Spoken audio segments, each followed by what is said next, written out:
What's happening, people?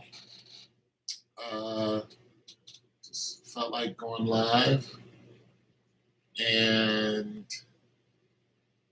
yeah, want to talk to the folks and see how y'all doing. How's everybody? Was on late last night, wasn't I? I got full of a blanket.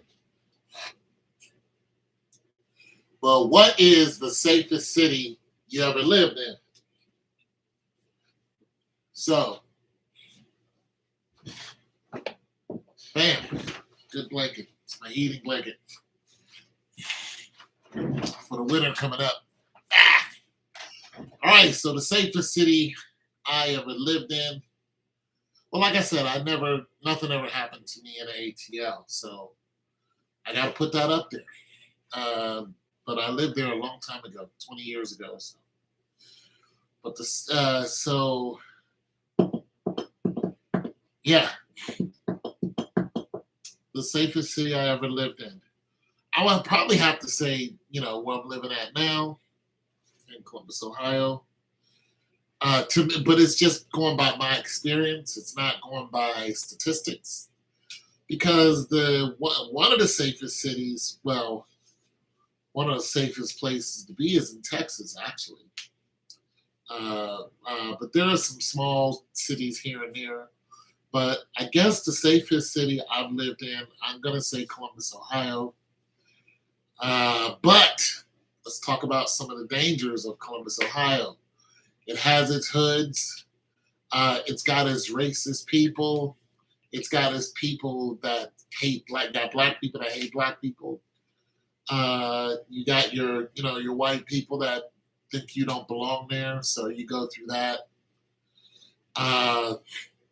And you got the KKK, and they don't mind telling you,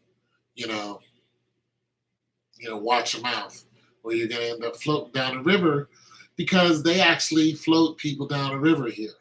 So that really did happen. A young lady who was protesting against the police.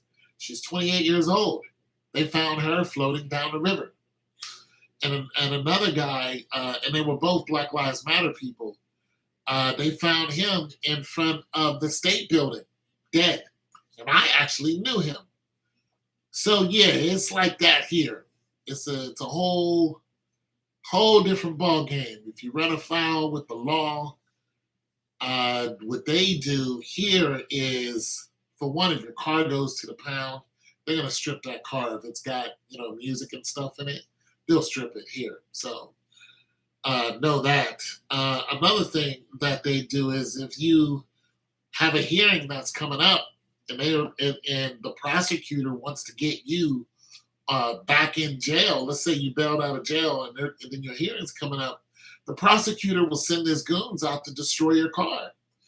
Hopefully, you'll go out and make a ruckus, and then the police have to come and pick you up.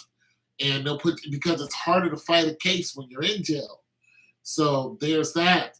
They'll also, they'll send a guy out to just harass you, or to say, hey, this person's got a gun, and the police will come up. Yeah, they do that here.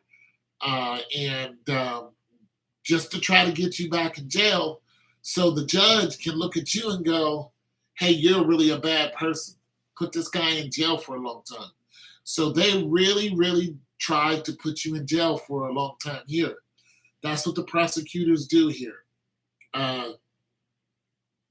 They ain't got no love for you here.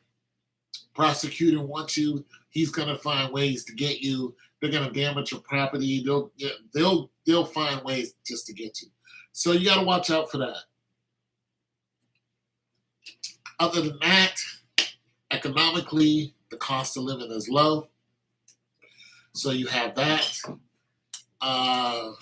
They don't have any major sports teams, so Ohio State football is the big deal here. And people are religious about it. I mean, they are religious about Ohio State football. So you have that. And it's not too far from other major cities. 2.5 hours from Pittsburgh, somewhere around the same distance to Cleveland. So if you're heading east, Pittsburgh, If you're heading west, it's 1.5 hours to Cincinnati. If you're heading, excuse me, if you're heading south, it's 1.5 hours to Cincinnati. If you're heading west, it's 45 minutes from Dayton. And if you're heading north, it's about 2.5 hours, 3 hours to Cleveland. So there's your geographics there. And yeah, so what's the safest place you lived in and why is it safe? So yeah, there's that. Plus, Columbus is still building up. There's still a lot of building going on here. Anyway, it's your boy Tone 202. Peace.